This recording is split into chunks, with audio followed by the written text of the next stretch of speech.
Istraživanja koje je proveo američki znanstvenik Joseph Stiglitz govore da su prosječni prihodi radnika 2012. niži nego 1968.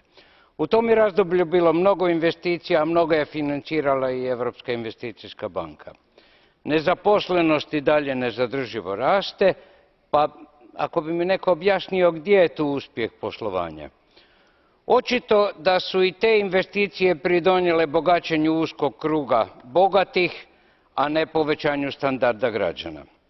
Nije bez razloga povjerenje u kapitalizam temeljen na financijskom tržištu nenarušeno, nego ga više nema.